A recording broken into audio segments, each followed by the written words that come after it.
Welcome to Engineering Legends. I'm Tiffany Long, here with Kelly Rogers. We are delighted to bring you another hauntingly fun episode. As the leaves begin to fall and the nights become cool, it's the perfect time to gather together and share hair-raising stories of ghostly legends culminating from water and wastewater infrastructure.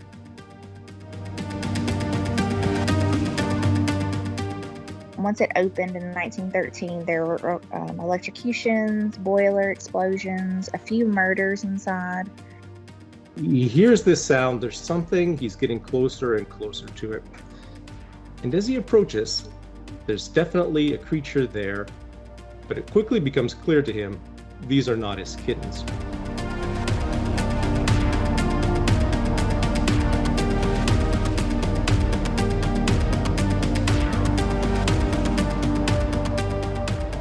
So Tiffany, are you doing anything fun to get ready for the holiday season? I know it is your favorite time of year. Oh, indeed it is. Spooky season is my favorite. And I actually just got back from touring Salem, Massachusetts, and all of the historical sites associated with the infamous witch trials. I highly recommend it. Today we've got our first international guest on the podcast. We're joined by Jim Dean, who is the creative director of The Haunted Walk. They have hosted over 1 million guests on ghost tours and paranormal adventures in Ontario, Canada. And later on in the show, we're going to hear from Nicole Jones. She works and is building her residence on the site of the Hales Dam, one of the most haunted locations in America. The dam, which was constructed in Guild, Tennessee back in 1905, has suffered mishaps and tragedies since construction started. The stories that she shares literally gave me chills, and you're not going to want to miss it. So turn down the lights, gather around the campfire, and let's dig into some paranormal legends. Welcome, Jim. My name is Jim Dean. I am the creative director of The Haunted Walk. We offer ghost tours in Kingston, Ottawa, and Toronto, Ontario, as well as online experiences to anyone, as we say, in this mortal realm. And I've been doing that for about 20 years now, and I've always been drawn to ghost stories or mysteries. You know, Unsolved Mysteries in the 1980s was my favorite show. Was as a kid in the 80s, 90s, or whatever. So yeah, I'm fortunate that I love my job because I get to talk about spooky things virtually and get paid for it. So it's great to be here. I'm so glad you invited me. I've never been on an engineering podcast before, so I'm thrilled to be here. Yeah, it's our favorite episode of the year, and we love it because we do get to finally talk about ghost stories and really fun stuff. So we always look forward to doing this episode. But yeah, we'd love to explore the stories about the haunted Toronto sewer tunnels. We'd love to hear what is down there in the darkness. My favorite story about the tunnels in Toronto has to do with a very particular neighborhood called Cabbagetown, which is fairly central. And I know you folks have a lot of listeners kind of around the world and in the States, but Toronto is our largest city, of course, here in Canada. Yeah, it's the capital of Ontario, the province. Ottawa is actually the capital of the country. But Toronto has about 3 million people in Toronto proper, and then around 7 million in what we call the GTA, or the Greater Toronto Area. So a major metropolitan city that sits on the banks of Lake Ontario, the kind of the western edge of Lake Ontario. Now, when the city first began to be settled, before it was even known as Toronto, there were countless waterways and streams that would kind of, run inland all over the place. And as happened virtually everywhere, these waterways began to be used for a lot of things they really shouldn't be used for. There'd be sitting water, human waste, all these kinds of things. So while they did provide some transportation benefit, barges could move through certain spaces, it really began to become a health crisis, in the city. And eventually the plan was, decided that these waterways, these streams, many of them would be buried underground. So that's the first kind of secret thing we have hitting underground in Toronto, is that many of the rivers and streams, are still there, just kind of hidden from view in these old tunnels they built that went through.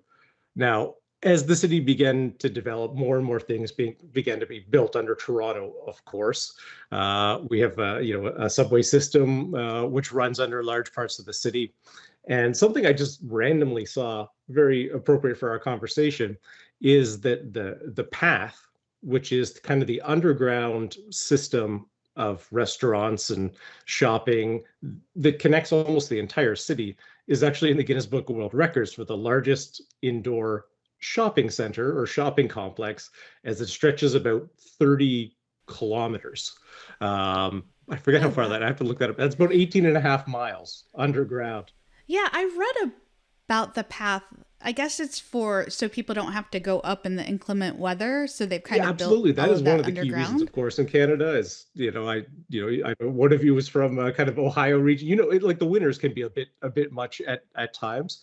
So being able to go underground is a real benefit. Connects right to the subway, and then just all the additional retail space, the restaurant space that kind of opens up as you go down. So there is a lot under the city of Toronto. But the story I kind of want to focus on today takes place in the late 1970s. And what I love about a good ghost story is particularly when the witness is reluctant to come forward. Oftentimes, you see people have certain paranormal experiences and you wonder about the kind of authenticity maybe at times. But when you have a witness who is like absolutely doesn't want to talk about it, does not seek any attention, well, that's when it starts to certainly capture my interest. Me too, yeah. A fellow in Toronto by the name of Ernst. He had an apartment building there, and the story goes he began looking for some lost kittens. He was taking care of some kittens, and I guess one or two of them got out, and I just got a new rescue cat here myself. I know how stressful that can be. You got to try to track them down. Hence the saying, herding cats. And as he cats. was doing that, recently a hole, what I assume to be kind of like a sinkhole, opened up between his apartment building or his building and the next. And as he approached, he began to hear very strange sounds coming from this ominous black hole. Now he thought, well, maybe this, it sounds kind of like an animal. So he thought maybe, these are the kittens I'm looking for. So he grabs a flashlight and heads into this darkness. And he really does describe how powerful, in a later article with the Toronto Sun, just how powerfully dark and oppressive it was down there. And we can kind of imagine ourselves in that position as we're slowly creeping along in the dark, not sure what's in front of us or maybe even behind us at certain points. And he hears this sound. There's something. He's getting closer and closer to it. And as he approaches, there's definitely a creature there, but it quickly becomes clear to him these are not his kittens. He describes a creature with glowing red eyes, and describes him, I think the best comparable, if you're Lord of the Rings fans at all, is kind of like Gollum from Lord of the Rings, like a short little creature that hissed at him, to get out. Oh. Well, Ernst, as I think all of us would, took that advice and kind of beat a hasty retreat out of there. So he left the kittens. Yeah. Oh no! You know what? The part this is a great question. I always wonder that as well. But as far as I know, I haven't heard an update on the kittens. So that would be, if any of the listeners haven't heard what happens to the kittens, that'd be a great update. But so he gets out of there, and he immediately tells his wife and a few of his close friends about the experience, who all describe him as a very upstanding, person, not prone to exaggeration. And the story kind of for him, dies down. Well, about a year later, the reporter has somehow heard about this story and interviews him, and Ernst tells the fellow right away, "I wish you hadn't come.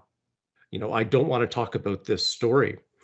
And this leads to an article being published called Tunnel Monster of Cabbagetown, which gives us the story of the Cabbagetown monster. Now, there's a lot of, in the article, there's a lot of conjecture about, what it might be. Well, it definitely wasn't the kittens. That we can rule out. A lot of people, of course, thought it could be an animal, a different kind of animal, a raccoon. We have lots of, Toronto is known for having raccoons, so maybe a raccoon. Someone suggested a pet monkey, which kind of maybe might fit the description that Thurns gave. But raccoons do not have red eyes, nor do monkeys. Well, that is a very good point. That is a good point. You've probably heard creepy stories from across Canada. What is the creepiest, scariest ghost story you have heard in all of your time of doing this? Something that gave you chills and just kind of stuck with you? Yeah, well, I mean, that's true. We get to hear a lot of them. Of course, we share a lot of the ghost stories on our tours, but I would say the creepiest thing that I've heard, and particularly that's happened directly connected to us, was we give tours at Black Creek Pioneer Village in Toronto, which is kind of your classic pioneer village with all the old homes, and we get a lot of activity there. Our customers experience a lot of activity, and it's a very old site and contains original buildings as well as older buildings from kind of around the city that have been brought to this one location. Very strange energy there. But one night, we were giving tours, and we had a couple arrive late. Always happens, yeah. Always. So two of our tour guides who were kind of waiting for their next tour to begin offered to walk them to the group. We wanted to catch them up or whatever. So as they are kind of walking along, this boardwalk area through these old buildings, one of our tour guides says to the other three, "We can all see that woman dressed in old-fashioned clothing, right?" And wow. The first guest said, "Yes." Our other tour guide and the other guest said no. And they saw the apparition walk down the boardwalk and turn into one of the old buildings and vanish. Now, that type of haunting or that type of ghost sighting or potential paranormal activity is very rare. Seeing an apparition is by far the least common one. But in this case, where we have two eyewitnesses who are in no way connected to each other, and we have, one of our folks and one of the guests saying one thing, and then the other two saying the other, well, that's where things get really interesting for me, and harder to explain. I always try to explain things, when I think about them. Some ghost stories are great just because they're scary, and some ghost stories are great because they're really difficult to explain, or the factors around them, kind of like Ernst, where he didn't want to come forward. He didn't want to talk about it. I think that adds a little extra credibility, which of course makes the stories a little more exciting. And, as I'm evilly rubbing my hands together here, a little more of what exactly I like. That is really creepy. That it makes you wonder why some folks can see and maybe some folks can't. Yeah, an apparition like that. It's a great question, and one of the reasons I think been in this line of work so long is the questions really are never ending, and you suspect almost unanswerable, but still it's extremely fascinating. And on some of our experiences, we really get into this topic, are like, what are ghosts, and what classifies as paranormal activity. And we think about are places haunted, are objects haunted, are people haunted, potentially all three. And even more recently, one of the issues we've been discussing is the idea, of course, that ghosts aren't something external of ourselves, but something internally we're manifesting, whether that be through a desire to have an encounter or have something unique happen, or environmental conditions, like a spot that is particularly electromagnetic, or all of a sudden you experience a sudden temperature change, or just things going on in your life. Not that you're intentionally trying to create these things, but I really like creating that space where ghosts are not Casper floating down the hall. It's much, much more nuanced than that. There's so many different kinds of stories, but one thing I think that's completely undeniable is that there are many seemingly witnesses with good faith, honesty, and integrity who report some stories that are extremely difficult to explain using a basic scientific paradigm. So that's where, that's where things get really fascinating to me. As I said, I've been doing this about 20 years. If you ask me what a ghost is now, I still can't tell you. But I think, it's a combination of uh, probably some historical context and the idea that energy may persist in certain places, particularly if very dramatic events occur. It's partially ourselves and how we're feeling. As you say, some of us may be naturally more receptive or Yeah. open in some way, or our brains just work that way. And whatever the answer is, it's really fascinating. Or maybe And reincarnation. Like I've heard a lot of stories associated with like reincarnation and connection to the past. And oh yeah, so, and like some of those, you hear those kind of almost heart, the stories that make you want to cry when you hear about someone's loved one passing on, and all of a sudden a very specific event happens that they tie to that person. Whether it be a particular type of bird suddenly shows up. My when my grandmother passed away, my sister was very close with her, and she had a radio of my grandmother's, and the day it happened, that radio was off, and all of a sudden turned on at full volume, and it's never happened since. So could be coincidence, could be, there was a power surge and all those kinds of things. But when you hear people tell those stories, there is no doubt they believe those experiences happened to them. And that's what I think is kind of most important. That's a good way to look at it. Um, well, in all the years of you hosting these tours, have you ever had any personal experiences with the paranormal? I've had a couple. Maybe the one I'll share today is here in Ottawa. We do a tour of kind of the oldest building in the city, which is now the Bytown Museum. And in Ottawa, we're famous for having the Rideau Canal, which, sort of like Toronto was important because Ottawa, the canal would connect you to the Great Lakes, which would lead to the St. Lawrence Seaway, and that kind of thing. So when we had to defend ourselves potentially from American attack, this was sorry. this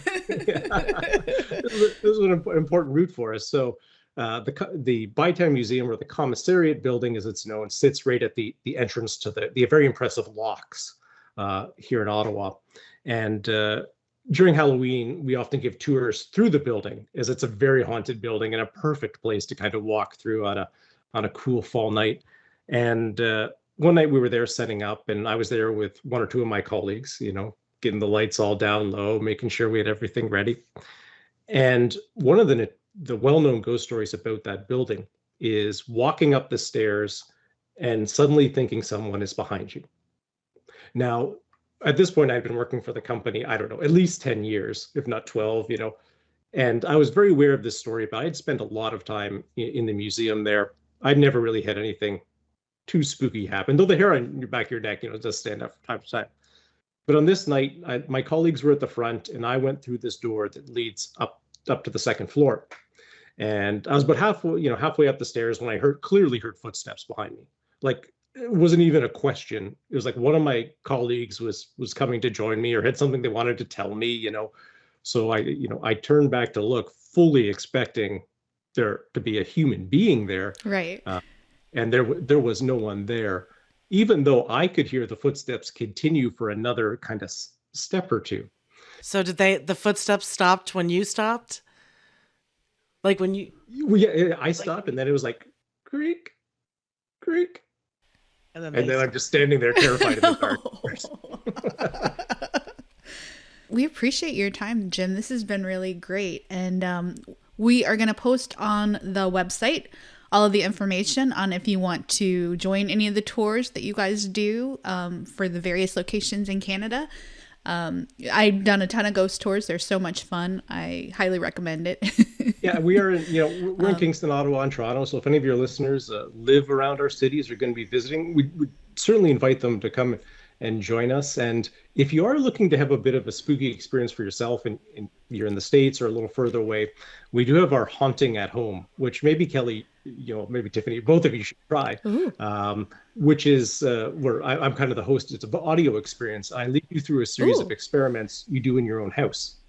And this idea really came up because I don't know if you remember this or saw the news articles, but at the very start of the pandemic, all of a sudden people started reporting hauntings in their house, like a disproportionate number compared to usual being reported. So this got us curious, is it possible that many of us may actually live in haunted houses if we took the time to look? So it's kind of a meditative experience, but also a really kind of cool way to kind of connect with yourself and your surroundings, and ponder, of course, some very big questions about, life, death, and who may be waiting for us on the other side. Oh, that sounds like fun. That sounds like a very fun activity. Yes, I think that'll, yeah, because we usually do like scary movie nights and things all through. In fact, you mentioned Resident Evil. My husband started the whole series again last night. So we're rewatching them all. But no, that sounds like something fun to do. That sounds fantastic. Awesome. Thank you. Awesome. Well, we appreciate your time, and this has been fun. Thank you so much for taking the time. So now let's turn our attention to Nicole Jones as she shares some seriously spooky tales of happenings at the Hales Dam. Not only do visitors to the site see ghostly apparitions, but these spirits are also known to leave their mark on visitors. Nicole, can you just tell us a little bit about yourself and how you're connected to the Hales Dam site? Yes, ma'am. I am the owner of the Hales Bar Marina and Resort, and fortunately that amazing building came with the property, and we've had it about 3 years this April. And I'm just a mom of 3 girls, wife, and entrepreneur. Great. Well, thank you for being here with us today. So can you tell us a little bit of background about the Hales Dam site? I know it's got like a long history and a lot of like tragedy in the past. So can you just give us a little bit of that background? Sure. So before anything began construction-wise for the dam, it was the Cherokees' territory, and they considered that piece of land very sacred. There were big whirlpools in the Tennessee River that they thought that had connection to the ancestor world. When the settlers came and basically took it from them, they had a big battle, and they burned women and children alive. And the chief, goodness. Yeah, it's terrible. The chief of the tribe, Chief Dragon Canoe, put a curse on the land, and he said it would be dark and bloody and never profitable. And so I think that's part of the reason why we're number 4 most haunted in the nation. But that was the beginning of it. And then they started construction in 1905, and they didn't remove any bodies that were buried there. They just kind of built over everything. And it took 8 years to get open. So during that time, we have men buried in the concrete. There was, of course, just workplace deaths. They didn't have a lot of, the good equipment and the security and stuff that we have now from being, up high and building. So people fell to their death. Once it opened in 1913, there were electrocutions, boiler explosions, a few murders inside. So all kinds of fun activities going on there.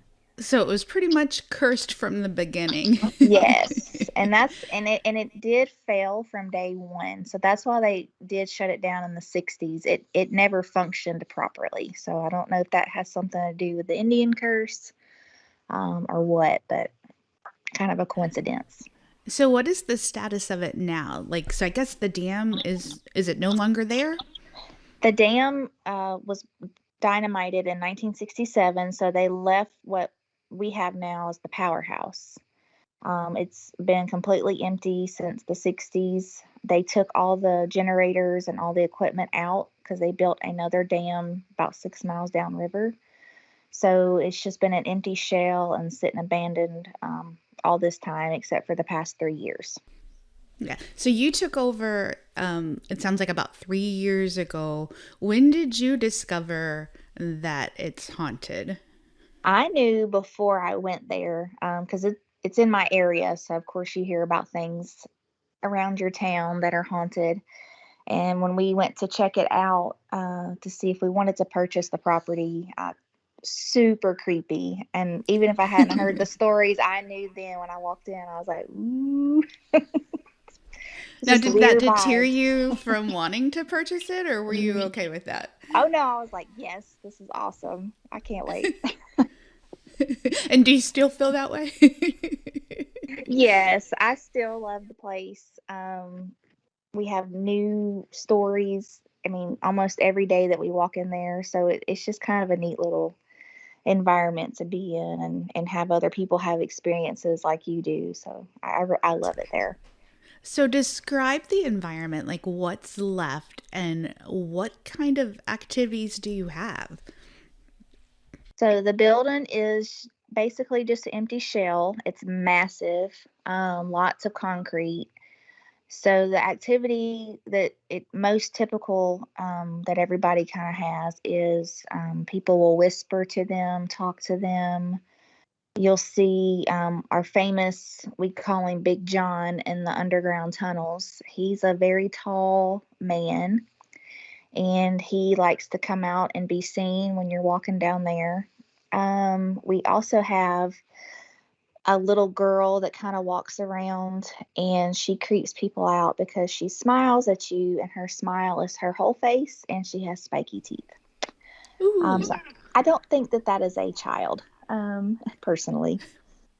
Well, because it is one of the most haunted locations in the country, I know you've had a lot of people that have come out to investigate this site. Can you tell us a little bit about what they've found and some of their experiences? Sure. So, the thing I've mentioned in the underground tunnels, I have something else besides the big tall shadow guy, and all these groups from all around have all told me about the same thing. And they all believe that there is an ancient spirit down there, put there by the Cherokees. So they think either like a Wendigo or a skin crawler. And I've had things turn into me, and I'm not there, and it tricks my staff. So I have to kind of lean towards they're telling me, something pretty accurate. And all these people, they don't know each other. So, how could they all come up with the same story? So it will imitate you, like something appears that looks like you. Yes. And my exact outfit. And then it also, if I'm not around and my kids are anywhere near, they get freaked out because they're like, Mom, you were talking to me in my ear. And I was like, I'm not even there. Oh wow. That's pretty scary. Um and so I know too you mentioned before that I guess some of these apparitions or entities there will scratch people. Yes. So this past weekend was our second weekend for our haunted house, and I had, I think 5 or 6 guests get scratched. Yeah, on tour. So I'm not sure what in there does that, and it doesn't do it to everybody, obviously. Um, but yeah, I've had even my oldest daughter. We did a field trip there 2 years ago with her class for history, and we got down to the end of the long underground tunnel, which to me is the creepiest spot of all. It's just a weird vibe down there. But once we got to the very end, her arm started burning, and you could see all these claw marks start appearing on her. So that, Yes. yeah. So the scratches, you said it's like multiple, like 3. Yes, it's always 3 marks, but then they will do it a few times. So my tour guide this weekend, he had a nice big one from the base of his neck down around his neck. And then, and I sent you a picture on your email. So I have another guest from the years past, and she took a picture of her back when she came out. Yeah. And we'll post those up so our listeners can see them. But so do you have a problem like keeping tour guides? No, because they're like me, and we're weird, and we love it. So no, he thinks it's the coolest thing when something gets thrown at him or something touches him. Now, do you feel like the entities or spirits that are there are menacing or are they playful? I think I have a combination. I think there's a lot going on inside, because before I owned the property, they did let people go in and do seances and Ouija boards, which I know enough about that it opens up a portal, so to say, to let anything in and out. And I just think that over the years, what I already had, plus all that kind of activity, I have all kinds of things. So I think the thing that scratches or makes people feel really, really hot, I think that's something not very good. Right, but maybe like the little girl and Big John are maybe less menacing. Yeah. I have a few things, and you'll see them or you'll experience them, and they never harm you, or they don't scare you or give you that creepy feeling. So yeah, I think we have some good in there too. Yeah. And so objects move around as well, right? Yes. The past weekend when they were on the lantern tour, rocks were getting thrown at them, and chairs would slide across the floor.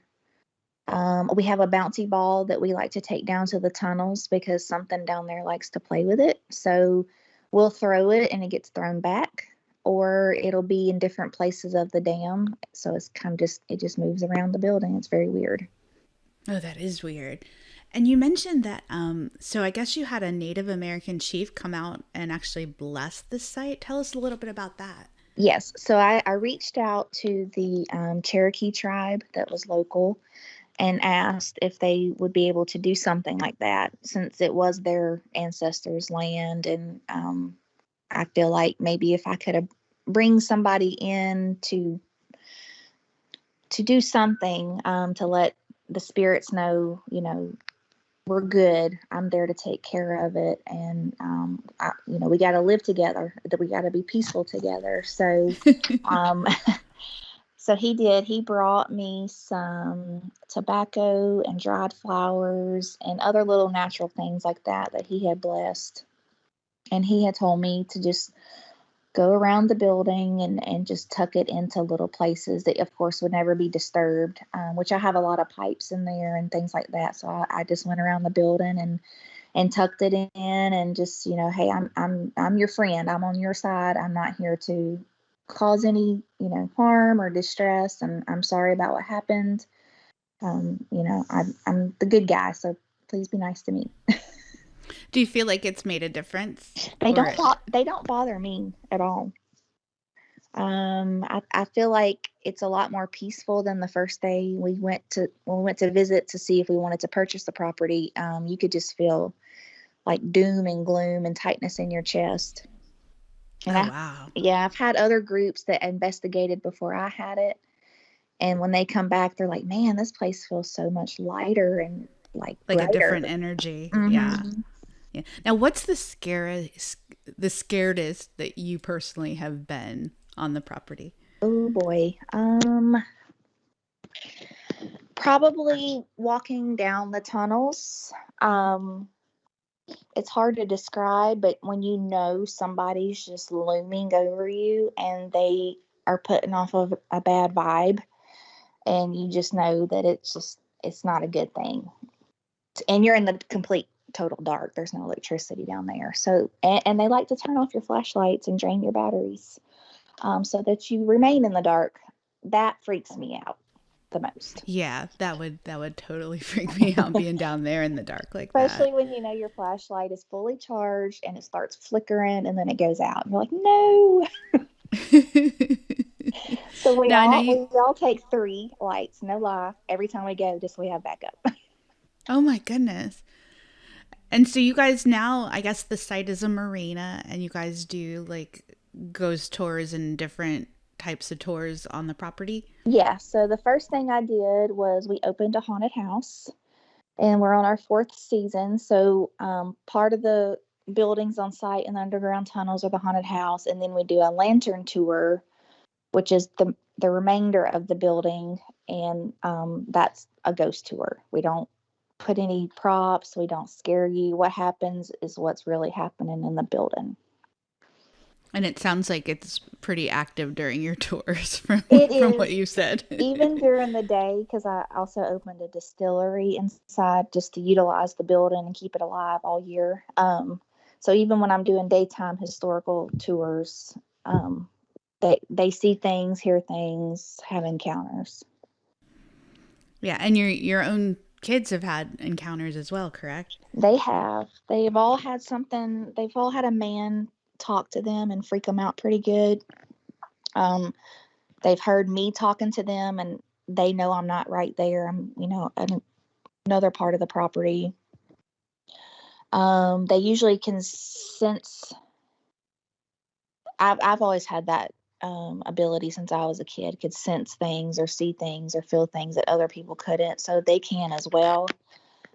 So they usually don't go inside unless they're with me and they're just going to the main floor. They won't go upstairs. They won't go in the tunnels. And I don't blame them. It is a weird place. Now, what are some? I know you've had like paranormal investigators come out and do different videos and investigations. Mm-hmm. What are some of the things that have happened during those? They have, of course, seen figures. They've had things move. I've had one team. They've spent now a total of 100 hours inside over Oh my goodness. over all their investigations. And they said that the more times that they have spent in there, the wilder it gets. Like, they've seen things climbing up the walls. Like, what kind of things? They didn't know. They just said it looked like little, almost kind of like little demons, like just skittering up the wall. Yeah.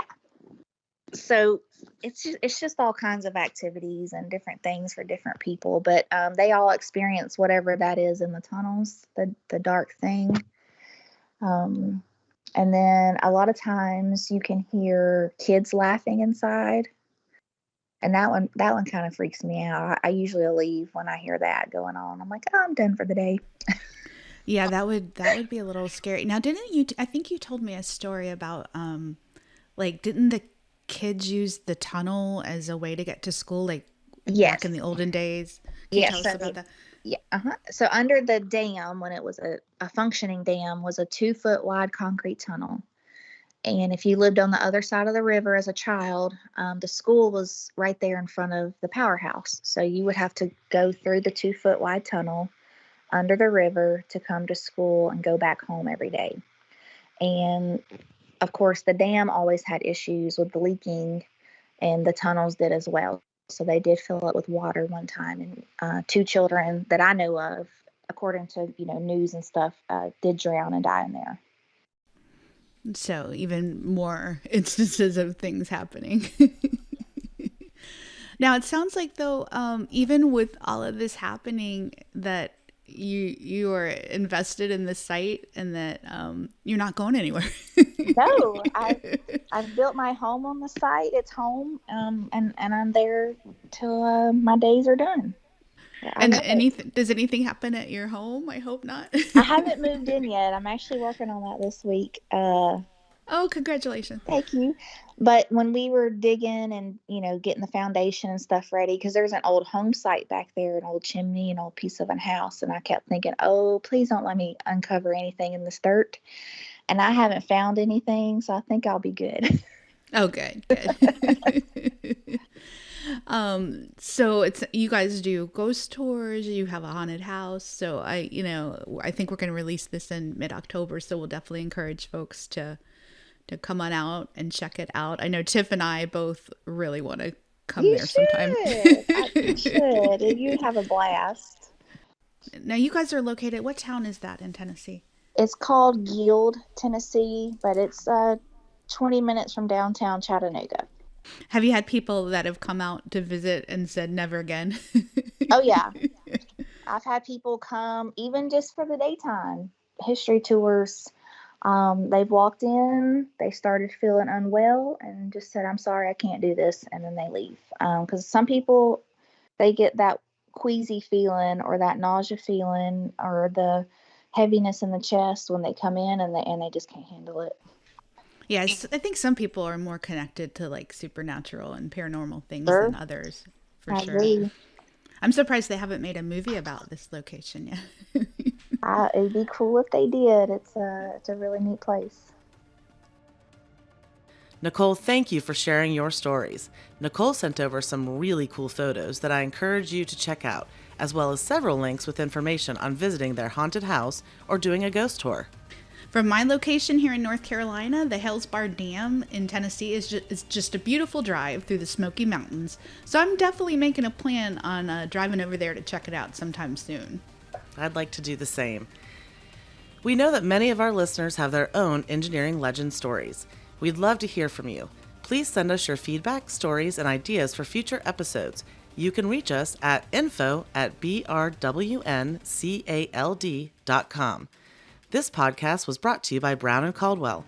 It's our purpose and our passion to safeguard water, maintain infrastructure, and restore habitats to keep our communities thriving. Until next time.